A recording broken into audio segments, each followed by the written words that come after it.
Mesdames et messieurs, bonsoir, bienvenue à cette grande édition du journal. Nous allons prendre le sommaire de cette édition.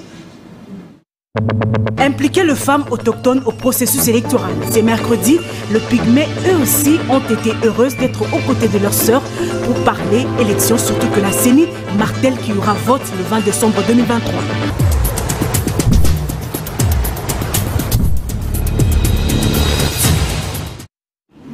Bonsoir à tous et bienvenue à cette grande édition du journal réunie autour du Premier ministre Jean-Michel Sama Lukonde. Le membre du comité de conjoncture économique observe une amélioration dans les exportations d'or issues de l'exploitation artisanale depuis la mise en activité des Primera Gold. Patrick Borel-Mukendi. Nous avons commencé par examiner la situation économique au niveau international et à ce sujet, il a été évoqué la publication le 17 mars du rapport de l'OCDE, c'est l'Organisation de coopération de développement économique, sur les perspectives économiques mondiales. Et ce rapport signale que les conséquences de la guerre en Ukraine vont continuer à impacter sur l'économie mondiale, notamment sur la croissance économique, mais aussi sur la formation des prix dans les secteurs de l'énergie et des produits céréaliers. Ce même rapport indique que le taux de croissance mondial va s'établir à 2,6% pour l'exercice 2023, à la suite des progrès réalisés en 2022 avec un taux de 3,2%. Mais également, le rapport indique que pour l'exercice 2024, il y aura une légère accélération de l'activité économique mondiale avec un taux prévu de 2,9%. Toujours au niveau international, l'on note que les prix des principaux produits miniers ont baissé, sauf pour le cobalt, l'or et l'argent. Également, le prix du pétrole a baissé, alors que les prix des produits céréaliers ont augmenté, à l'exception du prix du maïs. Au deuxième point, nous avons évalué la situation économique au niveau national. Et à cet effet, deux événements marquants ont été soulignés. Le premier événement, c'était le lancement, ou la présentation plutôt, du rapport de performance 2022 et des perspectives 2023 pour les régies financières par le ministère des Finances. Ce rapport indique que la République démocratique du Congo, l'économie congolaise, a réalisé une croissance de 8,5% en 2022, ce qui place la RDC parmi les meilleurs pays performants en Afrique. Le rapport indique également que la pression fiscale a augmenté de 8% en 2020 à 15% en 2022, ce qui continue à être inférieur au niveau de 20% qui constitue la moyenne des pays d'Afrique subsaharienne.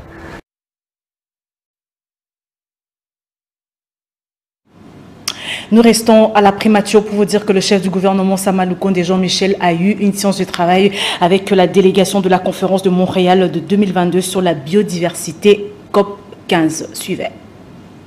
Michel Sama Lukonde Kenge a reçu dans son cabinet de travail à la primature le 21 mars une délégation de la COP 15 venue échanger avec lui sur la situation de l'environnement, sur les plans climatiques, plus particulièrement les questions liées à la lutte contre la désertification, la dégradation du sol et la sécheresse. La visite de la délégation de la COP 15 chez le Premier ministre revêt d'une importance capitale parce que la République démocratique du Congo est un pays incontournable avec les bassins du Congo qui est important pour l'environnement mondial, les climats mondiaux et pour les forêts. Il est du devoir de la COP 15 de passer à l'action et d'avoir des résultats probants pour les populations car le Premier ministre a montré à quel point les autorités de la République démocratique du Congo ont à cœur de résoudre le problème des déforestations et des luttes contre les changements climatiques et des préservations de la biodiversité. Rappelons que la conférence de Montréal de 2022 sur la biodiversité, appelée COP15, a été organisée en 2022 par les parties de la Convention des Nations Unies sur la diversité biologique. Parmi les objectifs de la COP15, protéger 30% de la planète d'ici 2030, restaurer 30% des écosystèmes, réduire l'impact des pesticides et augmenter les financements en faveur de la protection du vivant. Et sachez aussi que le président de la COP 15 a bouclé sa visite ce mercredi 22 mars 2023. Alain Donoyi est venu rendre compte de ce qui s'est fait en République démocratique du Congo dans la lutte contre la sécheresse et la dégradation des terres. La République démocratique du Congo étant incontournable de par sa biodiversité et son appartenance au bassin du Congo. Pour leader Ngaziami Juzen Belebele. Arrivé à Kinshasa le 19 mars 2023, le président de la COP 15 a présenté la feuille de route de la COP 15 de la Convention cadre des Nations Unies sur la désertification et la dégradation des terres et fait le point des progrès réalisés par la RD Congo en ce qui concerne la réalisation des objectifs de la dite convention. Sa visite de travail a débuté par un entretien avec le bureau du PNUD sur l'appui de ce dernier au gouvernement congolais dans la réalisation de ses programmes et projets environnementaux. L'occasion faisant le larron, Alain Donoyi s'est rendu à l'école primaire Sacré-Cœur située dans l'enceinte du lycée Bosangani pour le planting des arbres à l'occasion de la Journée internationale des forêts célébrée le 21 mars de chaque année. Sur place, il s'est comporté en véritable enseignant en entretenant les élèves sur l'importance de l'arbre.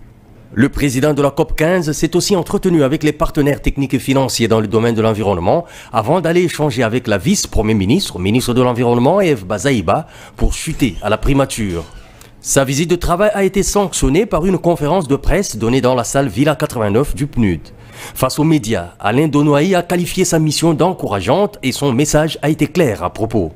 La République démocratique du Congo est un pays sur lequel on doit s'appuyer pour lutter contre la désertification et la dégradation des sols. Pays détenant un des bassins les plus importants de la planète en matière de captage du carbone, elle doit faire face à un défi majeur, celui de financement. En effet, elle doit être capable de rendre bancables ses programmes et projets, et ce, en s'appuyant sur les institutions financières internationales, mais aussi locales et privées. Convaincu que la RDC est un modèle type en matière de lutte contre la désertification et la dégradation des terres, le président de la COP 15 a promis de voir comment établir un partenariat avec ce pays qualifié de pays solution au bénéfice non seulement de sa population, mais aussi de toute l'Afrique et même du monde. Profitant de son séjour dans la province du Nord Kivu, le ministre de l'Industrie, Julien Paluku, a organisé une conférence débat avec différentes couches de la population. Le processus d'industrialisation a été au cœur de ces échanges. Dans la partie nord de la province du Nord Kivu, le ministre de l'Industrie, Julien Paluku Kaungia, a été face aux différentes couches sociales dont la crème intellectuelle, les partis politiques, les opérateurs économiques, les motocyclistes, les agriculteurs et sportifs, dans la salle Maria Mama pleine à craquer et ce, dans une conférence débat sans tabou. Le ministre de l'Industrie a donné les détails sur le processus d'industrialisation de la République démocratique du Congo avec des réformes menées grâce au plan directeur d'industrialisation chiffré à 58,4 milliards de dollars américains avec ses différentes composantes dont les zones économiques spéciales qui offrent des avantages fiscaux, parafiscaux et douaniers aux investisseurs tant nationaux qu'étrangers. À cette occasion, il a invité la Fédération des entreprises du Congo FEC de s'approprier la zone économique spéciale de Moussénéné. Depuis que je suis là à la tête de ce ministère, quand j'ai fait l'évaluation en fin 2022, on avait déjà financé à près de 50 millions de dollars les entreprises congolaises. Pour la renaissance de l'industrie congolaise, on vient de ressusciter la sucrerie de Kiliba. Pour la production du sucre, quand vous arrivez à Kinshasa, on vient de commencer la production des câbles électriques. C'est-à-dire qu'on a commencé à produire la tuyauterie en République démocratique du Congo. Mais on avons trouvé les pays avec 525 entreprises industrielles à peu près. À la date d'aujourd'hui, nous avons dépassé les 1000 entreprises. Parlons du grand projet panafricain de l'industrie des batteries électriques piloté par la RDC. Le ministre de l'Industrie a donné des explications détaillées sur les différentes étapes déjà franchies dans le processus de l'installation de la première usine de fabrication des précurseurs de batteries électriques dans la zone économique spéciale transfrontalière basée dans la province du Haut-Katanga.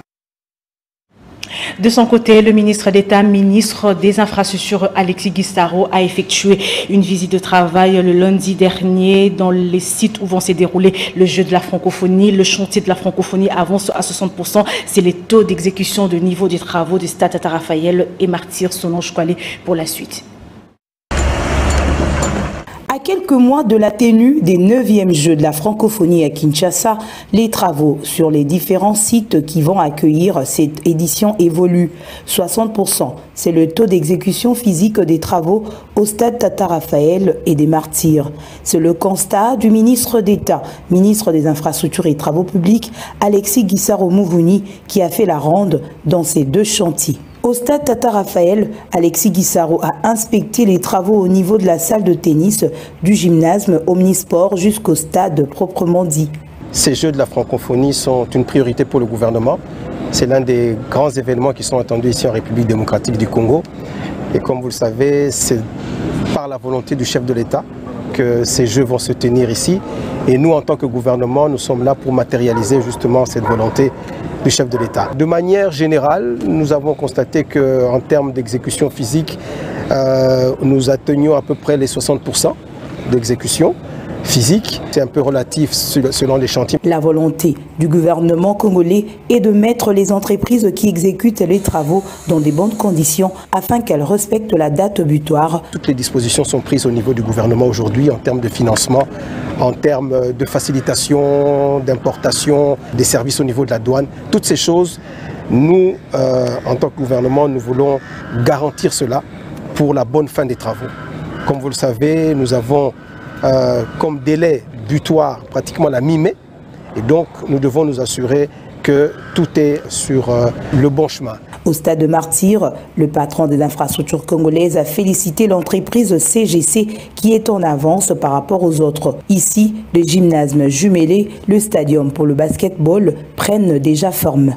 Alexis Guissaro-Mouvouni, qui annonce plusieurs autres descentes, met l'accent notamment sur le respect des normes, la qualité requise des travaux et le temps imparti aux entreprises qui exécutent les travaux.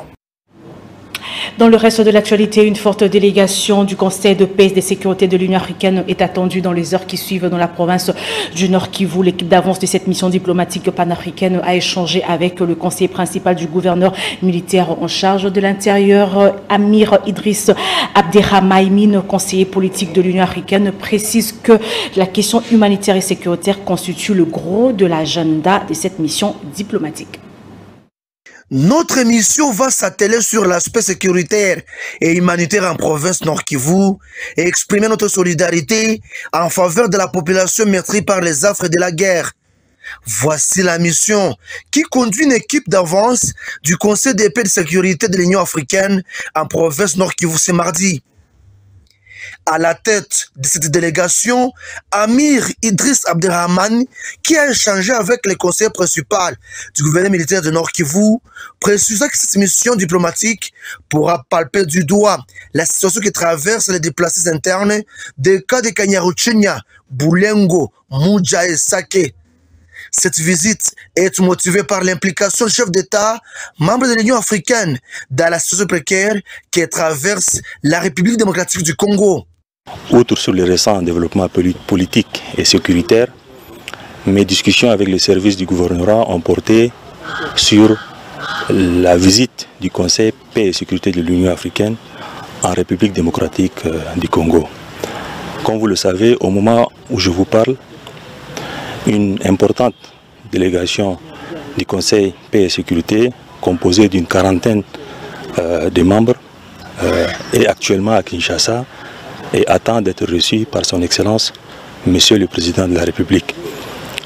En raison de la situation sécuritaire et humanitaire extrêmement préoccupante dans cette partie de la région, il était du devoir de cet organe de venir s'imprégner de la réalité sur le terrain. Voilà pourquoi j'ai été dépêché auprès du gouvernorat pour venir d'une part leur réserver la primaire de cette information et d'autre part solliciter leur soutien ainsi que leur appui pour que cette mission de haut niveau et éminemment politique puisse se dérouler dans les meilleures conditions. Nous osons espérer qu'à travers cette visite, la population de Goma puisse sentir que l'Union africaine n'est pas indifférente à la tragédie que vit cette population et nous allons y atteler à apporter des solutions pour soulager les souffrances indicibles. dans les heures qui suivent, la mission diplomatique de l'Union africaine va arriver à Goma, dont la population attend sa forte implication pour la restauration de la paix à l'est du pays et le retour des déplacés dans leurs milieux respectifs. Outre le Nord Kivu, parce que cette délégation doit également dire la vérité à Kagame du Rwanda d'abandonner son soutien aux rebelles terroristes du M23 au tête de l'insécurité dans la partie est de la province du Nord Kivu. Nous restons à Goma, chef de la province du Nord Kivu, où séjourne le ministre britannique du Développement. Il est venu sur place pour s'enquérir de la situation sécuritaire dans cette partie de la République démocratique du Congo. Juste après, il a eu une séance de travail avec le gouverneur militaire, le lieutenant général Constant Ndima Poba. Suivez.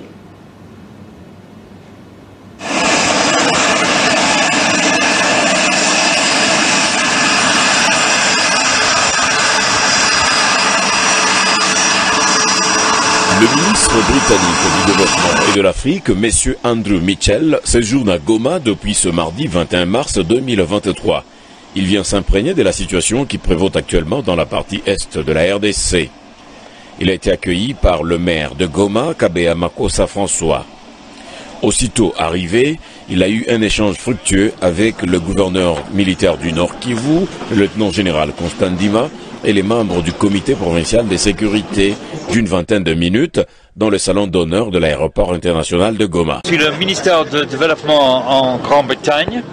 Je suis ici pour 3 jours en DRC, un jour ici à Goma, et je suis ici pour voir ce qui se passe ici, et je suis très contente de visiter aujourd'hui et merci beaucoup pour votre accueil. Il faut noter que dans la suite de ces membres du gouvernement Rishi Sunak, on pouvait noter la présence de l'ambassadrice de la Grande-Bretagne accréditée à Kinshasa, Madame Emily Maltman. Par ailleurs, les députés nationaux ont été convoqués hier mardi 21 mars 2023 à la deuxième plénière de la session ordinaire de mars dans la salle de congrès du Palais du Peuple. Au cours de cette plénière, le président de l'Assemblée nationale, Christophe Mbosso, a annoncé le 10 prochain de tout le contrat minier conclu avec le partenaire dont le contrat chinois, car selon lui, nombreux sont léonais. Polydor Ngaziami. La plénière du mardi 21 mars 2023 a été consacrée à l'examen et adoption du projet de calendrier des travaux de la session ordinaire de mars 2023 et à la répartition des matières en commission, selon le communiqué émis le dimanche 19 mars 2023 par le député national Joseph Lembiliboula. Dans sa communication à la plénière, le speaker de la Chambre basse du Parlement a porté à la connaissance des députés nationaux qu'au cours de cette session, lors du contrôle parlementaire, la représentation nationale va auditer tous les contrats miniers conclus avec les partenaires, dont le contrat chinois, qui a privé à l'État congolais des recettes substantielles et nécessaires à son développement. Au chapitre des matières non législatives, le projet de calendrier prévoit 8 matières, entre autres l'examen des rapports annuels d'activité de la CENI, de la CNDH, RDC, du CESAC, ainsi que le rapport synthèse des rapports des vacances parlementaires pour la période du 16 décembre 2022 au 14 mars 2023.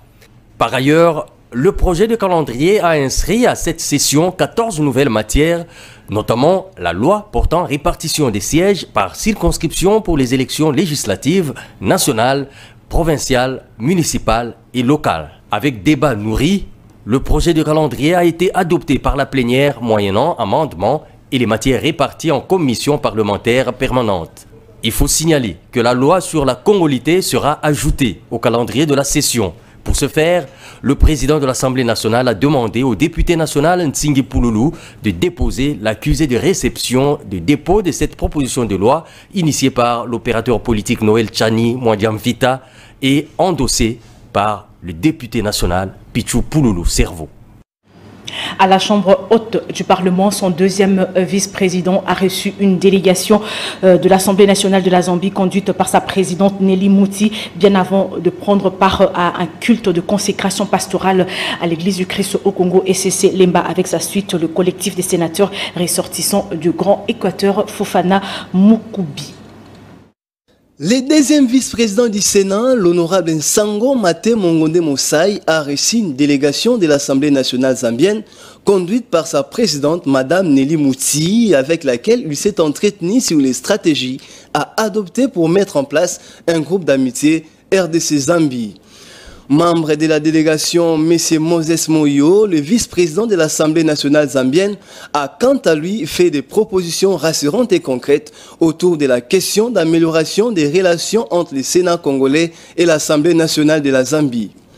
Dans la même logique de fraternité, le numéro 3 du Sénat a conduit une délégation de 20 sénateurs ressortissants de l'ancienne province de l'Équateur à un culte de consécration pastorale à l'église de Christ au Congo, 10e communauté des disciples du Christ au Congo dans la commune de Lemba. Là, il s'est agi, en dépit de la dite consécration, de prier pour le retour de la paix dans la partie est de la RDC, qui, depuis plusieurs années, vit des atrocités des groupes terroristes à l'instar du M23. Ainsi, l'équipe qui prend cours, le pasteur Henri-José Bofoko et Gertrude Botongo ont été consacrés par imposition de main de pasteur. Et bien avant cela, le pasteur Martin Goyi Bojokote est intervenu autour de la mission d'un consacré, invitant donc les concernés à démarquer le sacré du profane. L'honorable Nsango Mate Mongonde Mossai, dans sa casquette de pasteur, a appelé le nouveau missionnaire à servir Dieu avec foi et amour avant de leur souhaiter la bienvenue au rang de soins de Dieu. Il a en outre encouragé toute la communauté à prier sans cesse pour le rétablissement de la paix à l'est du Congo et a rassuré au nom de tous les membres de sa délégation le soutien total et indéfectible des parlementaires de cette région. La Commission électorale nationale indépendante CENI a sensibilisé les femmes congolaises venues de toutes les couches sociales dans les Pygmées, particulièrement heureuses d'être impliquées dans les processus électoraux. Après cette sensibilisation par le deuxième vice-président de la CENI, elles ont pris l'engagement de propager cette sensibilisation dans leurs milieux respectifs en ville comme dans la forêt, dans la suite de responsables de la CENI au Collège Boboto, Eric Izami et David Mbeni. Une Pygmée et une Montou sont toutes appelées femmes. Dans une salle du collège Boboto remplie, les unes assises à côté des autres, la CENI a prêché pour casser la discrimination sociale qui existe. La questeure adjointe de la CENI, Sylvie Birembano, a invité toutes les Congolaises à participer pleinement au processus électoral en cours en RDC. Soutenue en effet dans cette sensibilisation par le deuxième vice-président Didi Manara Linga. La CENI, dans cette activité menée avec le concours du secrétariat général aux affaires coutumières et l'AIFS, a eu l'occasion de sensibiliser les dames et surtout les rassurer des efforts fournis pour honorer l'inclusivité et le délai constitutionnel. Nous sommes sur la ligne droite vers les élections qui auront lieu le 20 décembre de cette année. Et pour ce faire, nous tenons à féliciter le leadership managérial de la CENI avec leur partenaire AIFES pour l'organisation de cette journée de sensibilisation des femmes autochtones. Vous savez qu'à la CENI, nous prenons l'inclusion. Nous ne voulons laisser personne de côté. Voilà pourquoi cette journée a été organisée, pour que ces femmes autochtones, comme toutes les autres femmes de la RDC qui ont droit au vote, puissent réellement participer à cet exercice. Les femmes pygmées en sont sorties joyeuses. D'abord, et Salinga est 5 ans. Pour exemple, Yambo, contente d'avoir été impliquées, sur base des renseignements obtenus dans cette sensibilisation, elles ont pris un engagement. Au nombre de celles qui seront candidates prochainement, j'y serai aussi. Et à la maison, je dois aussi sensibiliser le mien.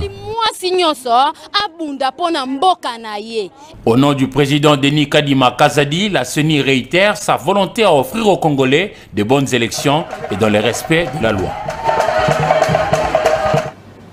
La coordonnatrice de l'ONG Action en faveur de la femme abandonnée a commémoré la journée internationale de droits de la femme au district de la Tchangou. Béatrice Mbouyamba en a profité pour apporter quelques présents aux femmes. Patricia Olengombo-Lekoni. À l'occasion du mois dédié à la célébration des droits de la femme, l'ONG AFA, coordonnée par Béatrice Mbouyama, est descendue à Tchangou pour communier avec les femmes de cette circonscription. Femmes chrétiennes et croyantes, elles ont accueilli la coordonnatrice de AFA par une prière pour remercier le bon Dieu pour les avoir envoyé l'hôte du jour, Béatrice Mbouyamba. Notre fille Béatrice Mbouyamba nous a fait la joie. C'est la première fois 17 femmes. Béatrice Mbouyamba nous a fait beaucoup de bonheur. Dans sa gibecière, Béatrice Mbouyama n'est pas venue main vide. Elle a offert quelques présents aux mamans, des bidons d'huile de palme, des bassins, des t-shirts. Notre objectif est de voir la femme indépendante. Mais seule, nous ne pouvons pas. Mais on s'est dit, on ne doit pas tout laisser au gouvernement. Non. Nous sommes les enfants du pays, nous sommes décidés, engagés pour accompagner le président de la République partout où nous sommes, chacun à son niveau. Et moi, pour ma part, je me suis dit, avec ce que j'ai, je peux aussi aider les amis. Après Tchangou, l'ONG, l'action en faveur de la femme abandonnée, compte se rendre dans d'autres communes et pourquoi pas dans différentes provinces du pays. Et toujours dans le même registre, la fondation Kenat que dirige Maman Ngoï Deborah a procédé le dimanche dernier, le 19 mars 2023, à la remise de vivres et non-vivres aux veuves militaires du camp Major Vangu. Cette fois-ci, c'est dans la ville de Lubumbashi, chef-lieu du Haut-Katanga, Papi Katasi. Vangu, une installation militaire située à proximité du lieu de culte Chapelle Saint-Boniface, est Statepe Mazembe dans la capitale cupifère de Lubumbashi.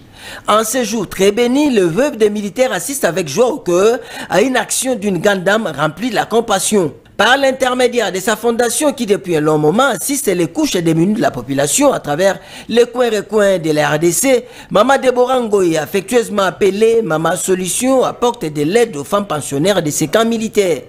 La fondation Kenat qu'elle dirige amène avec elle sac du riz, bidon d'huile, semoule, panne et une enveloppe consistante, de quoi remettre la confiance et la joie à ces mamans qui ont perdu leur mari tombé sur les champs de bataille à cause de la défense de la patrie. Visiblement, le besoin était de taille.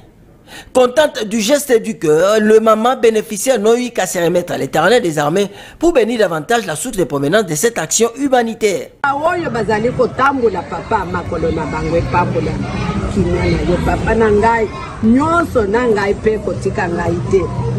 Nous demandons à l'Éternel des armées de bénir davantage Maman Deborah, qu'elle lui donne la force nécessaire de continuer toujours à aider les démunis. Éternel bénit aussi la fondation Kenat.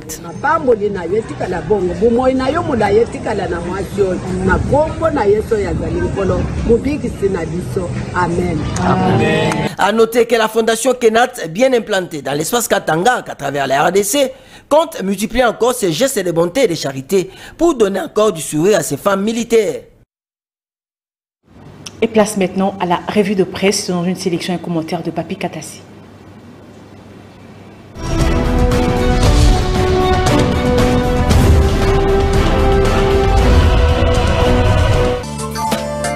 Plusieurs sujets d'actualité dominent les parutions de ce mercredi 22 mars 2023. Commençons par ce titre. Suite à l'absence des avocats de la défense, le dossier Mwanga Chouchou, renvoyé au 28 mars prochain, nous informe le quotidien d'information générale L'Avenir. De quoi les avocats de la défense ont-ils peur jusqu'à sécher l'audience de ce mardi 21 mars à la prison centrale de Makala, s'interroge notre confrère. Sans raison valable, apparemment, ils veulent empêcher à la haute cour militaire d'aborder les fonds du dossier qui permettra aux Congolais de connaître les contours de cette affaire et découvrir au finish qui en était le bénéficiaire final. Car cela ne tient, les magistrats qui sont jusque-là intraitables ne sont pas prêts à se laisser intimider. Congolité pour qui roule un bosso, s'interroge les quotidiens d'information générale La République. À lire dans les colonnes de notre consoeur, pour les observateurs avisés, Yangi Souroche. Il se pose la question de savoir comment un texte jugé irrécevable par le même bureau autrefois peut rebondir aujourd'hui et retenir l'attention de ceux qui l'ont rejeté hier. Il y a donc un problème ou un complot rampant que l'on pourrait facilement imaginer au regard des enjeux de l'heure. Processus électoral à UDPS, le candidat aux élections sommet de payer la caution au parti, nous informe les bi-hebdomadaires d'information générale. L'objectif, Pour notre confrère, outre la caution non remboursable et payable à la CENI, les candidats aux prochaines élections à différents échelons de l'Union pour la démocratie et le progrès social vont devoir également payer une caution au niveau de leur parti et plus spécialement la commission électorale permanente CEP. L'annonce a été faite, nous dit notre confrère, personnellement par le secrétaire général de cette formation politique, Augustin Kabouya, par le truchement de la circulaire numéro 005. Terminons la revue de presse avec ce titre d'ITI hebdomadaire d'information générale. Africa News, affaire AVC Construct contre Modern Construct, cache les tireurs des ficelles identifiés. La vérité, les dessous des cartes. Selon notre confrère, la phrase révèle l'arbre caché sous la forêt dans cette affaire pendant devant les cours et tribunaux entre les sociétés AVC Construct et Modern Construct. Depuis des mois, Sieur Pacifique cache chargé des missions à la présidente de la République se démène comme un diable dans un bénitier pour pousser le haut magistrat à entériner la tentative de hold-up sur la parcelle numéro 185-16 du plan cadastral de Mongafula appartenant à Modern Construct. Du parquet général à la Cour de cassation en passant par la Cour constitutionnelle, c'est lui qui se présente partout comme le Missi Dominici de Félix Antoine Tshisekedi Tshilombo, nous dit notre confrère, croyait qu'il lui suffirait d'énoncer son titre pour que les magistrats se couchent. Ça n'est donc fini pour cette revue de presse. Au revoir et à demain.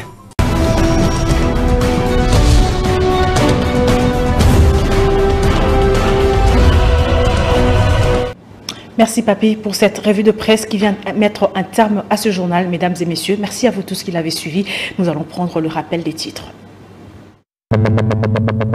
Impliquer les femmes autochtones au processus électoral. C'est mercredi, le Pygmée, eux aussi, ont été heureuses d'être aux côtés de leurs sœurs pour parler élections, surtout que la CENI martèle qu'il y aura vote le 20 décembre 2023.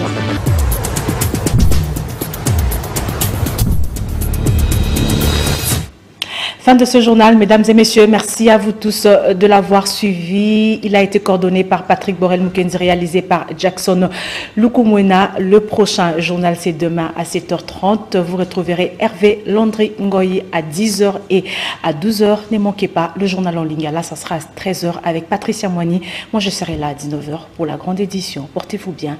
Excellent suite de programme sur nos antennes. Au revoir.